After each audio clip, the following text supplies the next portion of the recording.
মাননীয় স্পিকার, বর্তমানে আমাদের আসন্ন পরিবেশ সংকট এবং পরিবেশকে সামনে রেখে মানবিক বিপর্যয় রোধে এবং কিছুদিন পরে আমাদের বর্ষাকাল রয়েছে, সেটি রোধে আমরা দেখতে পাচ্ছি বাংলাদেশের যতগুলো নদী রয়েছে, নদীর যেই চর এবং নদীর পাড় সংশ্লিষ্ট যে জমিগুলো রয়েছে সেখানে অবাধে মাটি কাটা হয়, সেখানে ড্রেজার দিয়ে মাটি কাটা হয় এবং সেটির কারণে যেই অংশটি থেকে মাটি কাটা হয় এর আশেপাশের জমিগুলো হচ্ছে আপনার বিপন্ন হয় এবং কৃষি উৎপাদনমুখী করা যায় না, যার ফলে যেটি হয় আমাদের বন্যার সময় যে নদীর পার যেগুলো রয়েছে সেগুলো ভেঙে যায় এবং বন্যার সময় আমরা হচ্ছে যে ক্ষতি হয় সেই ক্ষতিটি 2 গুণ বা 3 গুণ বেড়ে যায়।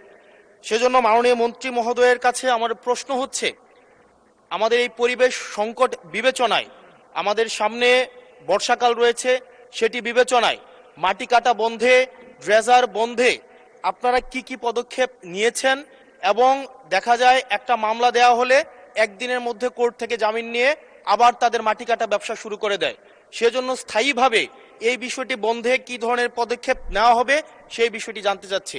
ধন্যবাদ। মাননীয় মন্ত্রী।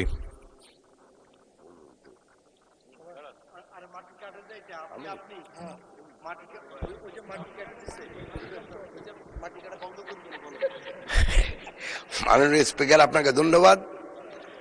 আমি মাননীয় সংসদ সচিবকে বলতে চাই যে পরিবেশের সাথে মাটি কাটার একটা সম্পর্ক আছে, সেটা শুধু উনি যেখানে বলতে সেখানে না, আমাদের ইটভাটা তো মাটি কাটা হয় যেটা আমাদের উর্বর জমি নষ্ট করে।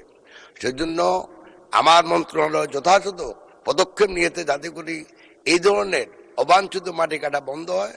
তবে ওনার পার্টিকুলার এরিয়ায় যদি কোনো সমস্যা থাকে দয়া করে যদি উনি যোগাযোগ করেন তাহলে আমরা খুব তাড়াতাড়ি এবং তড়িৎ গতির ব্যবস্থা নেব ইনশাল্লাহ।